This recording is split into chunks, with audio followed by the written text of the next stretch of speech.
Bhagavate Vasudevaya. Om Namo Bhagavate Vasudevaya. Om Namo Bhagavate Vasudevaya.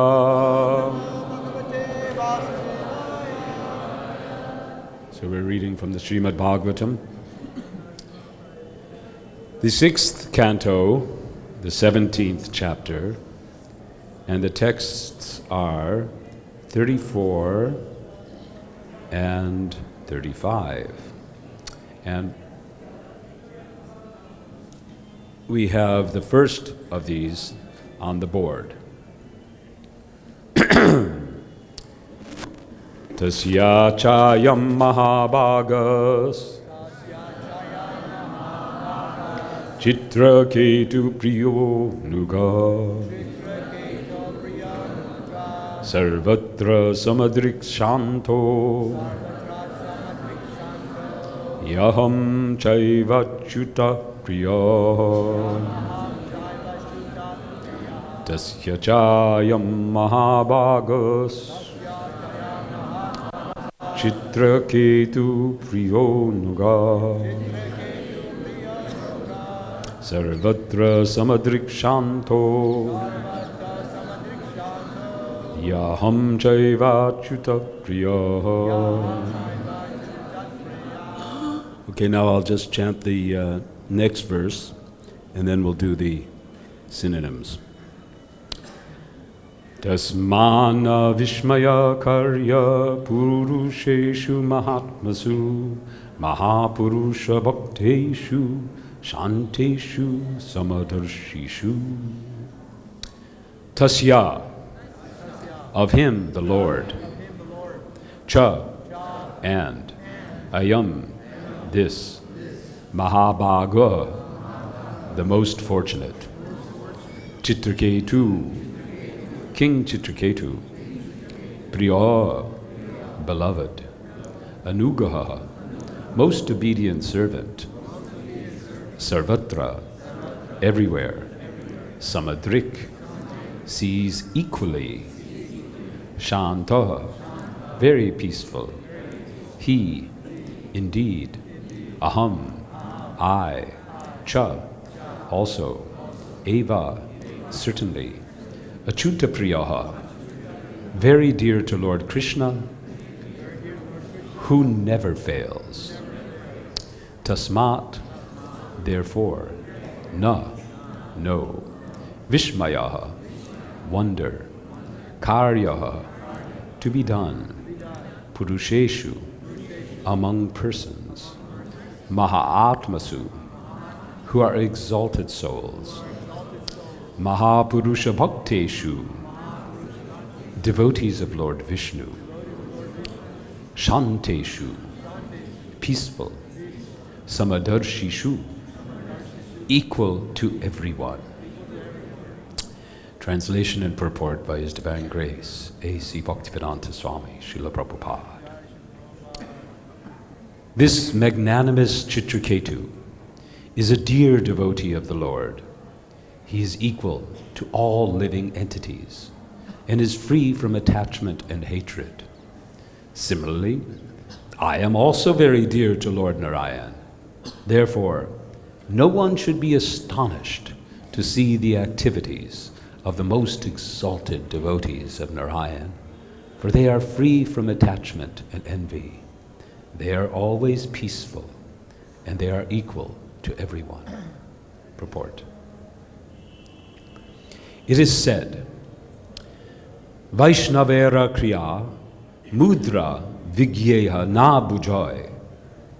One should not be astonished to see the activities of exalted, liberated Vaishnavas. As one should not be misled by the activities of the Supreme Personality of Godhead, one should also not be misled by the activities of His devotees. Both the Lord and His devotees are liberated. They are on the same platform. The only difference being that the Lord is the master and the devotees are servants. Qualitatively, they are one and the same.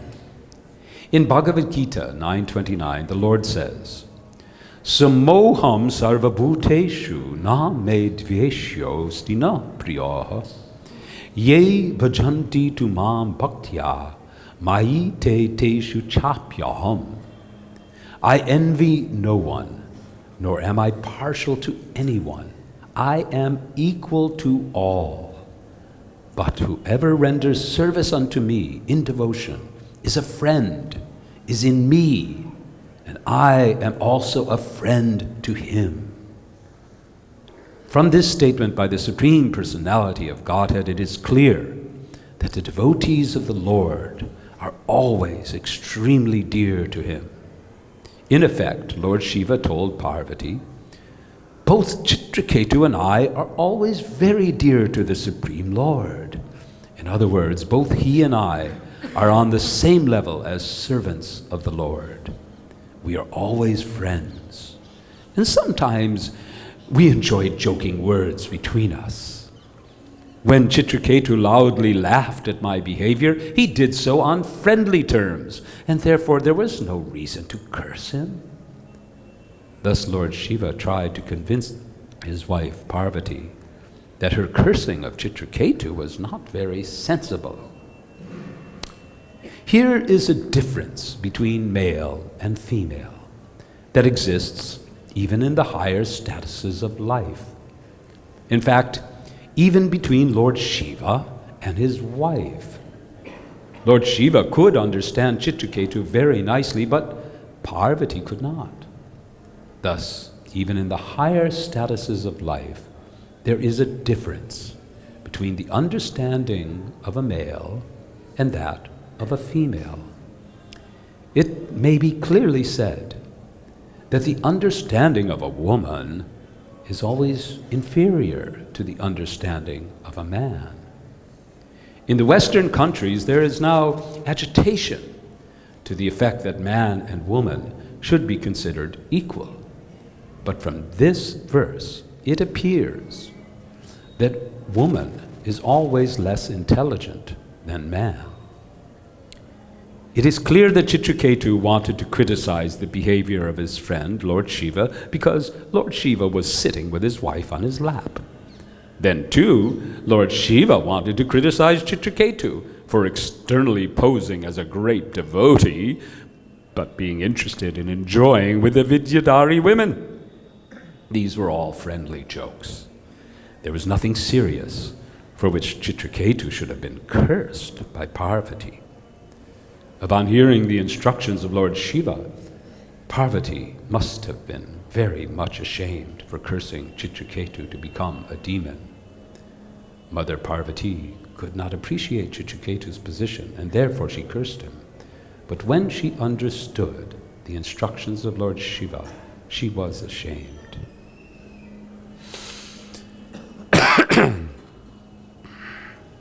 Om Agina Timrandasya Ginanjana Shalakaya Chakshu Miliram Jena Tasmai Sri Gurave Namaha Mukam Karoti Vachalam Bangalarayati Guru Jaipa Tamaham Vande Sri Guru Inatarinam Paramanandamargam Sri Chaitanyeshwaram. Hare Krishna. Hare Krishna. Today's verse and today's purport brings to us two very important and perhaps difficult topics: equality and non-equality. Lord Shiva is speaking in terms of equality. And the purport begins to stress equality. That the Lord is equal. The Lord is equal to everyone. That the devotees and the Lord themselves are equal in one sense. Equality is being stressed on the spiritual platform. But then Srila Prabhupada brings us to consider the material platform. After all, this activity, this story, is taking place in the material world. It's taking place in a very, very high status of the material world, but it is still the material world. And after all, who is Parvati? Parvati is the goddess of the material world.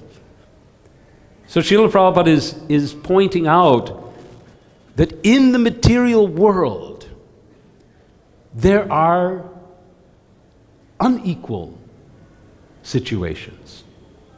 There is differences between men and women. Of course, there are many, many differences. This is the world of difference, the world of duality. And then Srila Prabhupada makes some very challenging statement. When I was asked yesterday if I would give this class, I said, yes, sure. And they said, I'll give you the verse. Right? They gave me the verse. Right? Then I went back to my room and I looked it up. And I read it and I said,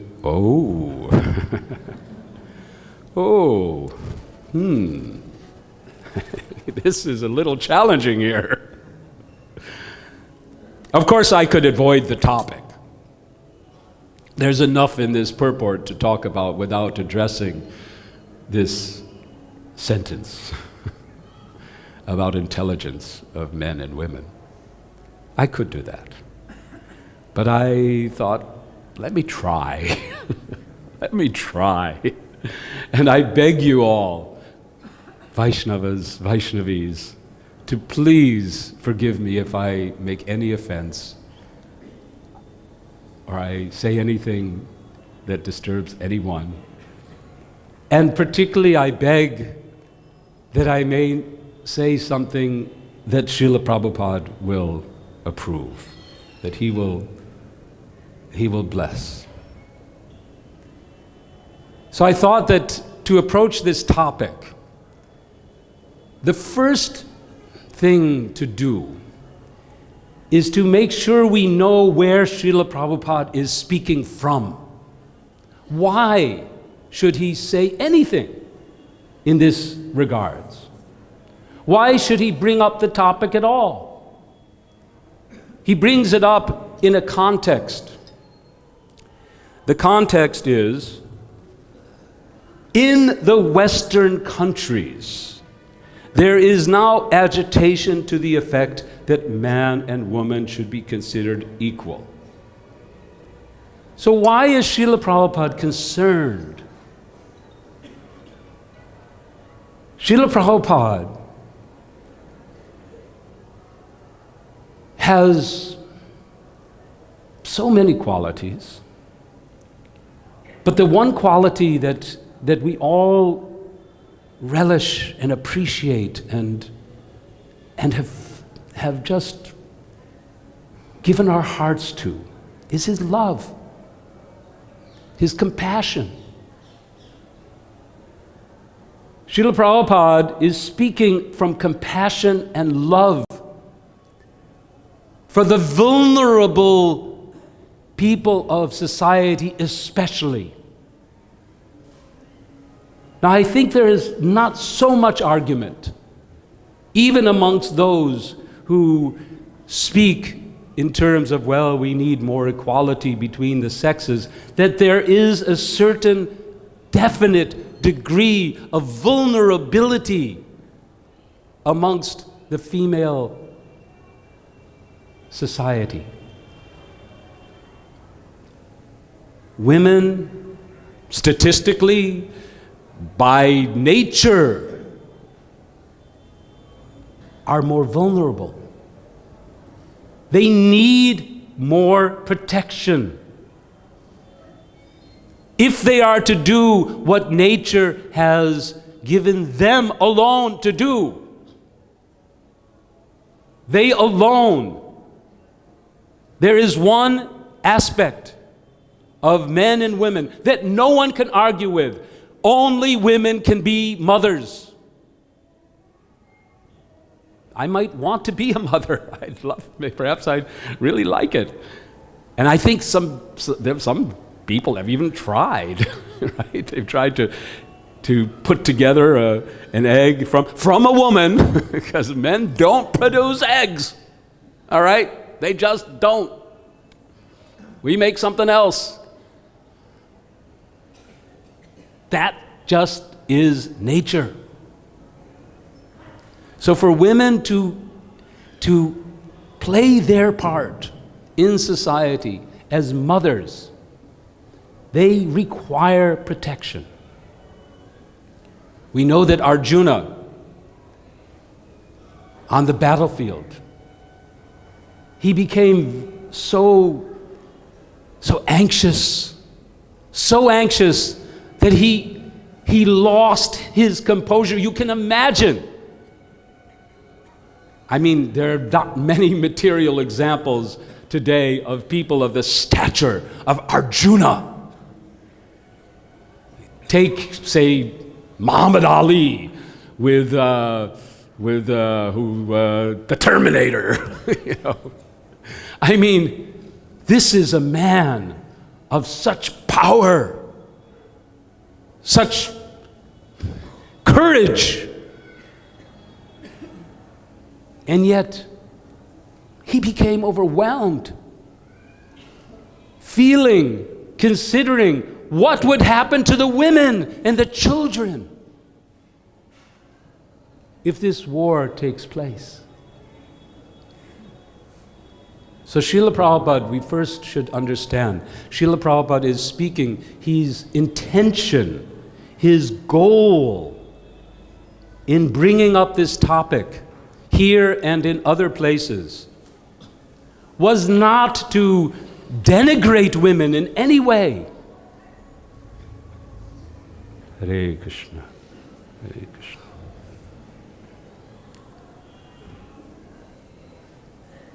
But to draw attention to the danger of ignoring the differences,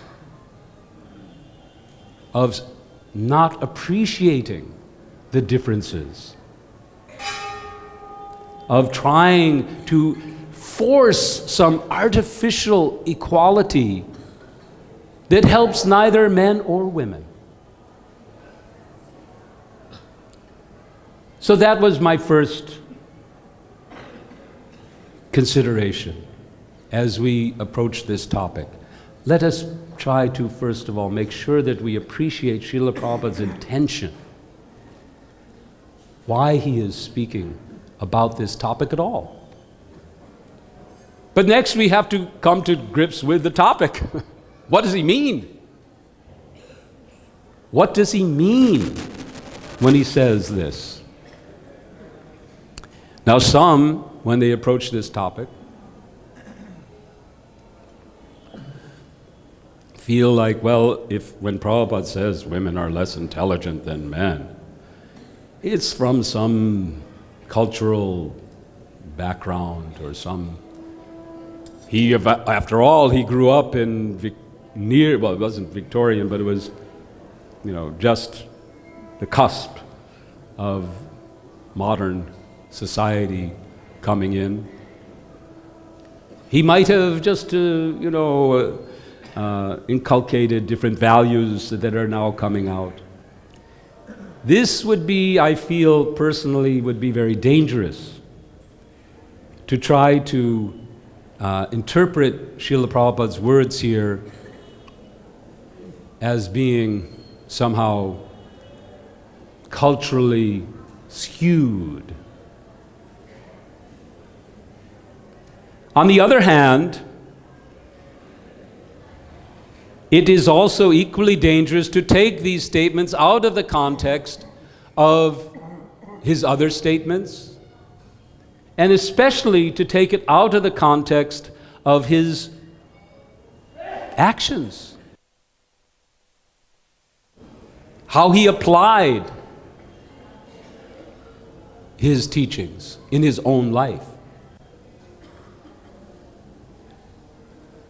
In trying to prepare for this talk, I did what I usually do. I go to my computer and start studying and trying to find things. And I thought one of the things well, what does this mean, intelligence? Because we have here in this, I picked out one sentence that I thought to me was the most challenging to try to speak about. It says here, from this verse, it appears that woman is always less intelligent than man. So when we parse this out, we find a few words to deal with. Woman, man, always, appears, and intelligent. So we have a few words to deal with. So let's start with intelligent. What does Srila Prabhupada mean when he says intelligent?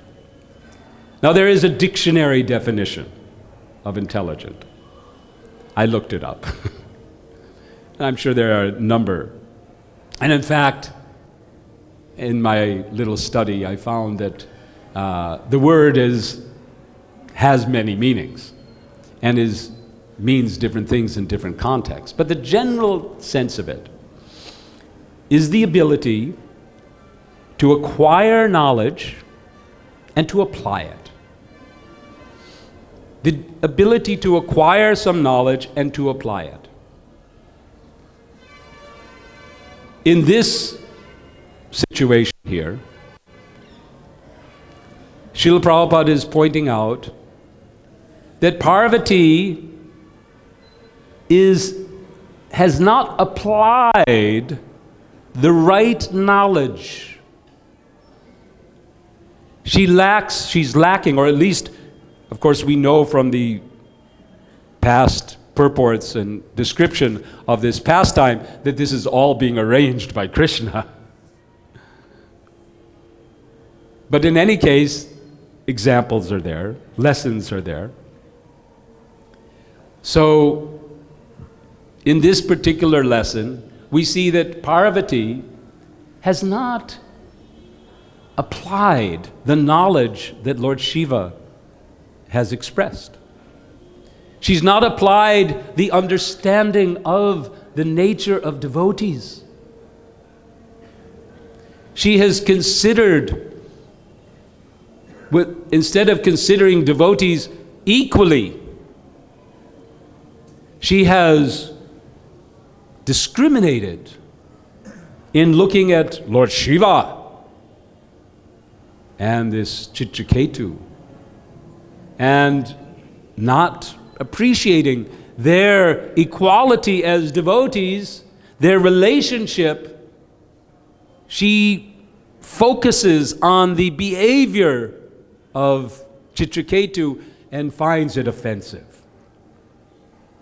The purport begins with Srila Prabhupada quoting, Vaishnavera kriya mudra vigyeya nabujai, which should not be astonished to see the activities of exalted, liberated Vaishnavas. So Parvati, in this case, she lacked that intelligence to discriminate between spiritual and material activity. The activities between Lord Shiva and Chitraketu were spiritual. But she was seeing it from the material platform. She was seeing it, oh, here is Shiva, my husband, the greatest.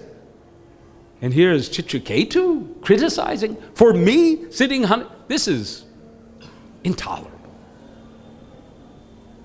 Of course, the next verse describes that after hearing from her husband, she became steady in intelligence. She came back to her intelligence. So we can see that Srila Prabhupada uses the term intelligence in relationship, and in other places he also describes that what is intelligent, the ability to discriminate between matter and spirit. This is true intelligence. And then to act upon that. If we don't act, even we have some knowledge, then that is not very intelligent either. I'm reminded of a famous saying that I hope you don't know, especially you, from an American named Forrest Gump. Stupid is that stupid does. That was what his mother told him. So if we have some knowledge but we don't apply it, then we're just as unintelligent as those who don't have that knowledge. So intelligence, in this case, was understood to be this ability to discriminate between the spiritual and the material. Then we have the other word, always. That's a very difficult one. I was thinking this is really tough because we all have experience. I mean, even if we consider material intelligence, it's not a always situation. I went to Psychology Today and looked at the statistics, right? So of course the first problem is how do you measure intelligence? That's another difficulty. And the field of intelligence measuring has gone in various directions, and the whole mood of it has been politically influenced and goes different ways. But the facts still are that yes, there is a difference. Men statistically do show up much more at the higher levels of intelligence, and they also statistically show up much more at the lowest levels of intelligence. The most stupid people are more likely to be men. What to do? But on average, yes, there's like a 4 or 5 points difference. There is a difference. But again, what kind of intelligence are we talking about? And what's the real point? One of our very prolific and good writers, his name is Chaitanya Charan. He's an excellent writer, addressed this issue. Intelligence of women and men. And he tried to point out that when we consider the role of women in society, the role of women as mothers, we can understand that by nature, the Lord has designed the female gross and subtle bodies to have a capacity, a greater capacity to put aside rationality in favor of emotion. Now this happens to be a really good thing.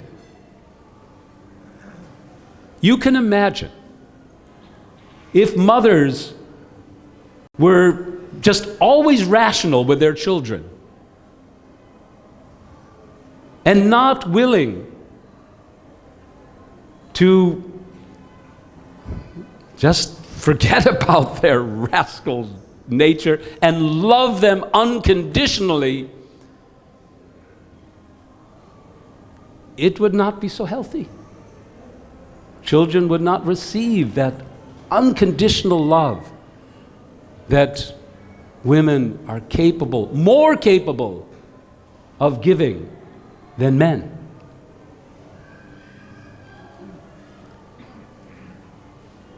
So, in order to give room for this excess, this abundance of love in the mother, the need to be rational that men have. Men have this terrible affliction. I mean, I suffer terribly from this. That I've got to figure it out. I've got to analyze it. I've got to unpack it and take it apart and try to figure out what's going on here. And meanwhile, the boat's gone, or this is gone, or the kirtan is going, and everything is just wonderful, and yet I'm trying to figure something out. It's just trying to chant the holy names of Krishna, and my mind is just trying to figure something out. This terrible affliction. So ladies, the female form, the female subtle body, it is my suggestion, has been designed, has been created by the Lord to accommodate this, to be more capable of putting aside this intellectual aspect in favor of love and emotion. Of course, that can work in other ways. Therefore, we find this story where Parvati, that same mechanism which supports the nurturing nature of women, also can support a different nature. But now we have to come to the two other words. Well, sorry, I didn't finish with always. So again, as I was saying, there's this always is not always. I mean, every one of us here, I'm sure, knows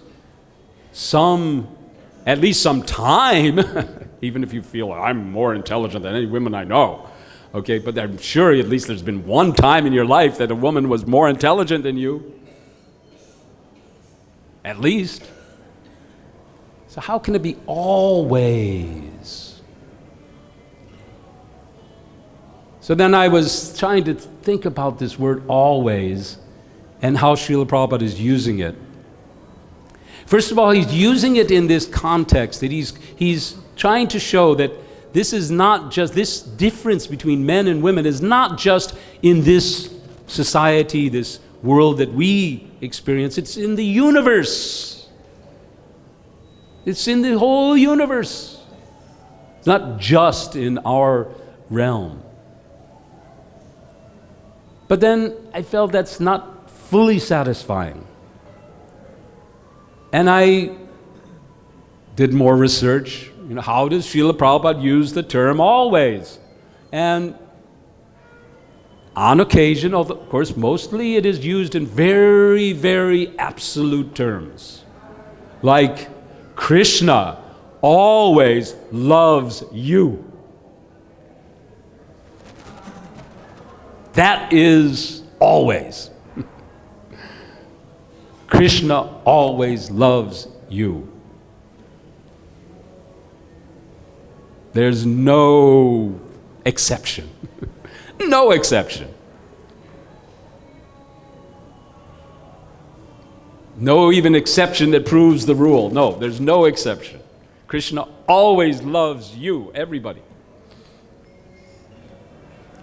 But there are a few places where Srila Prabhupada uses the term always in ways that, well, it's not exactly always. It's like most of the time, generally.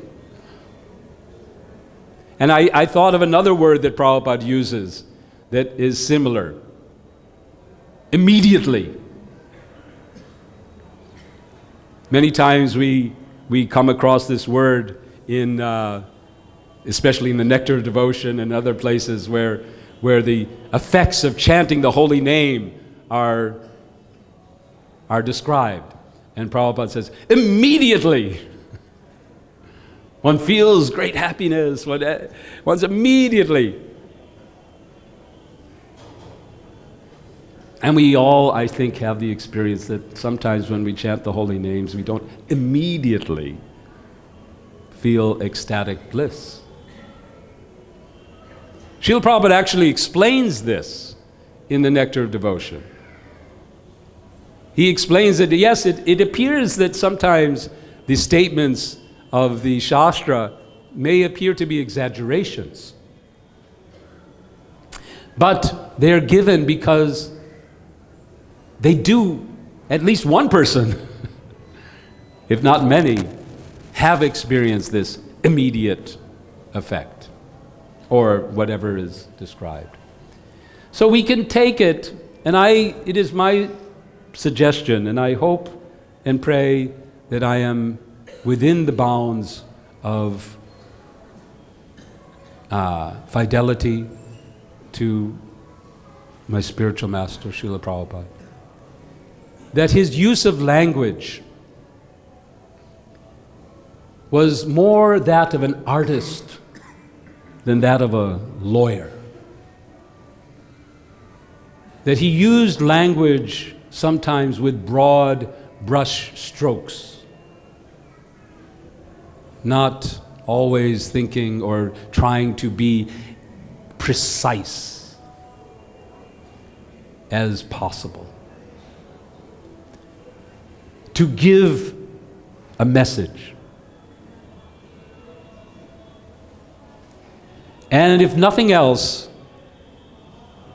for those of you who may find difficulty with these statements that Srila Prabhupada has in regards to the intelligence of women, etc., at least take shelter of the first statement of Srila Prabhupada here. One should not be astonished to see the activities of exalted, liberated Vaishnavas. What we don't understand, we just don't understand. And will take some time. But let's get back now to man and woman. Because this is, for us, really the crux of the matter. Because who are we? Are we men? Are we women?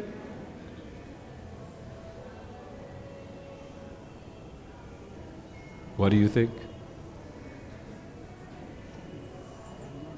Are you a man? You're a spirit soul. Are you a woman? No. We are not men and women. That's why Srila Prabhupada sometimes commented when this came up amongst his disciples. He said, well, that's the materialists. You are devotees. You're not men and women. You're all devotees of Krishna. For you, this distinction of intelligence, less intelligent, more intelligent, is not relevant. In fact, we see that it's the ladies in Krishna's Leela that teach us the most. When thinking about this topic, my thought went to the pastime with the wives of the Brahmins, and how it was the wives of the Brahmins that had the intelligence to immediately answer Krishna's call. They had the intelligence. Their husbands were less intelligent. They didn't get it. They misunderstood. They didn't understand. They didn't have that knowledge. What kind of knowledge?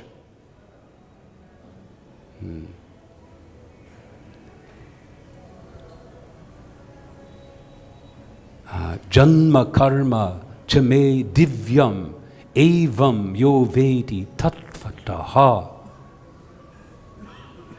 That the janma, the karma of the Lord is divya. This is tattva. True intelligence is to grasp tattva, the truth. These Brahmins weren't grasping the truth. They may have been very intelligent in their knowledge and skill, but they didn't have the intelligence to discern the real truth. So we are not men, we are not women, we are spirit souls. And in this way, we are all equal. We're all equal.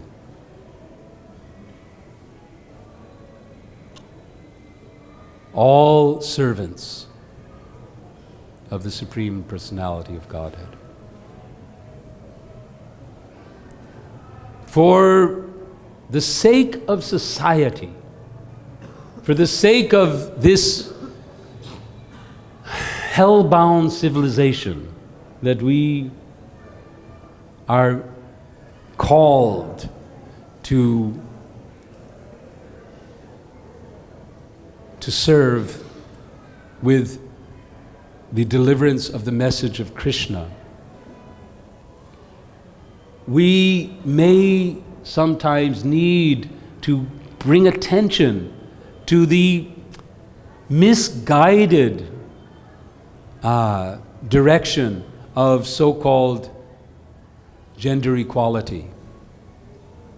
Yes, there is a need to address the oppression of women all over the world. Yes, there is a need to enable women to experience their full potential.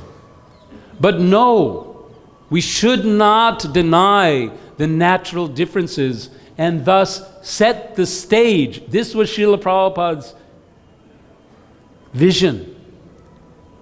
That the danger was that the stage was being set for more exploitation of women by men.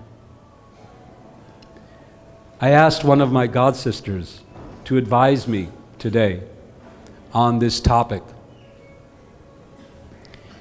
And she pointed out that what she sees as the key element of difficulty in the difference between intelligence of the woman and the intelligence of the man is that the intelligence of the woman tends to accept whatever the man says as being okay. Women are by nature, it is the nature of, how you set it up, that a woman is, expecting that the man is a man and is going to be a man and is not going to lie and cheat and exploit, and therefore is willing to give their heart. And yet in this mundane world, there is so much unmanly behavior that women feel that the only solution is I have to hold my own. That sets up a whole other danger, because men they can be the best, but they can also be the worst. And use that figuring out intelligence to find new ways to exploit women in the name of equality. And this is what Srila Prabhupada saw and was concerned about. But for us,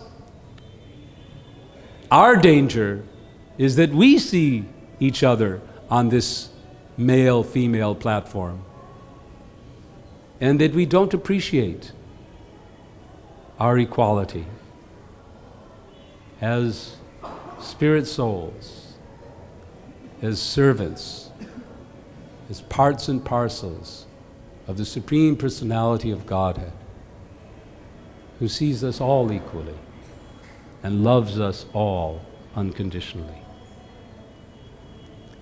Hare Krishna. So we're out of time, I think, unless we get extension for questions. Yeah? So, comments? Yes, Panchagora. Prabhu.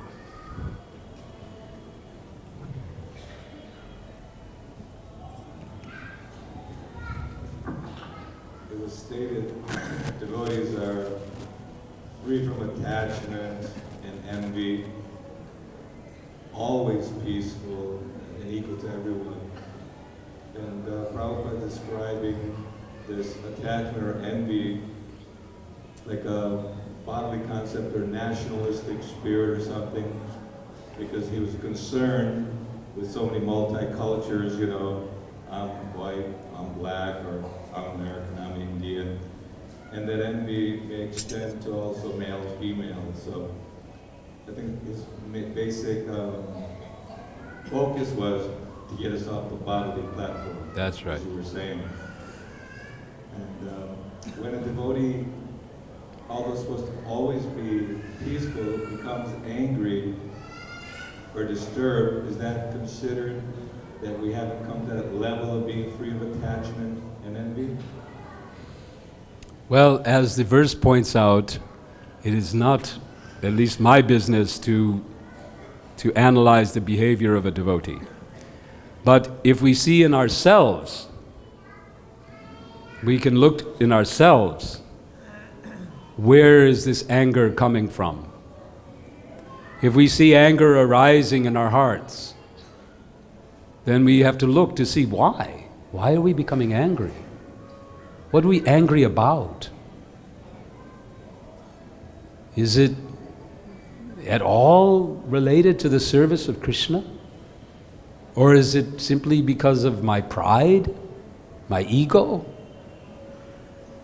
This is something each of us can look at inside and deal with, because we have to give up anger from the material platform.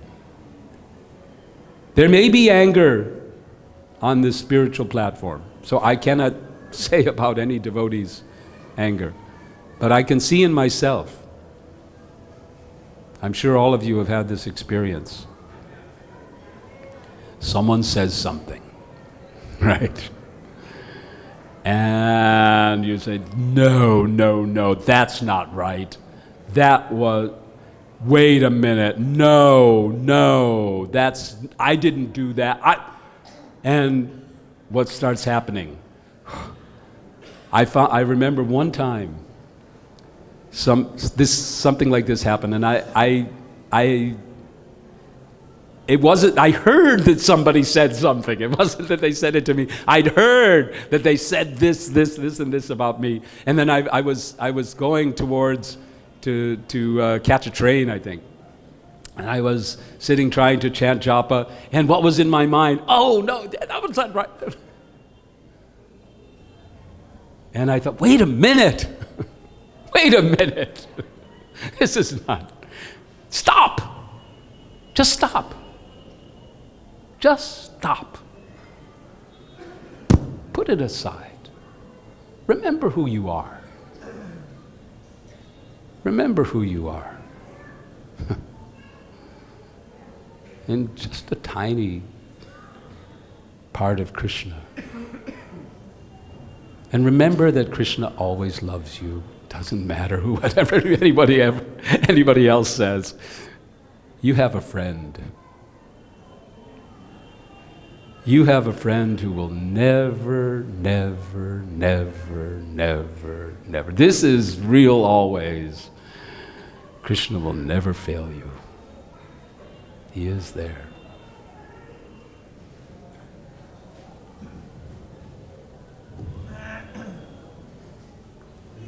Haribol. You mentioned something about Prabhupada, the rough brushstroke. Brushstrokes, yes. Rough one. So this year I heard one of his former servants saying at one time Prabhupada, he was in good health, but still he hadn't done very much translating. So he asked, how come? And he said, well, sometimes it takes about 3 days. I have to ponder about it before I write it down. So if I understood what you said, maybe I misunderstood it, what Prabhupada wrote, it was never in a rough brushstroke. No, I didn't mean rough. I didn't mean, that's not what I was trying to say. Okay. I meant to say that he used language artistically and poetically. Now you know, there's something called poetic license. He used sometimes what I would say is poetic license in making his point. Not that he wasn't, whereas someone else who is more legalistic might, try to figure out what is just the exact word. He was looking for the exact inspiration that would convey the exact truth. So no, I don't mean that he was sloppy in any sense of the word, that he was sloppy with his language, which you might think what I meant, just broad brushstrokes and just, like some abstract painting or something like that. No, he was not sloppy, but he was artistic. That is my sense. And that, therefore, we have trouble sometimes because he used language artistically. Some people have difficulty because they're taking one word or they're taking something and they don't put it in the context of the whole picture. And if you take, a lawyer might do that. He might say, okay, I've got to figure out this exact word so that even if you take this paragraph out of the whole document, it will stand as it is, right? That's what lawyers do. But Srila Prabhupada, I believe, he wanted us to see his words in the whole picture of his teaching. And then it becomes more clear. So yes, but it's not sloppy. Does that answer your? Thank you for bringing that up because I Hare Krishna. Yes. And Panchagora, you have to tell me when I have to stop. So. Hare Krishna. I have 2 questions. Firstly, I find it unusual and perhaps unfair that in this instance of Parvati's misbehavior that is generalized then this point about women being unintelligent. When we see in Bhagavatam, the Bhagavatam is just full of stories about people who acquire knowledge but are unable to apply it. And in the great majority of cases throughout Srimad Bhagavatam, then those personalities are male. So it seems unusual to me that in this instance that this point is drawn out when it isn't drawn out in other instances. And secondly,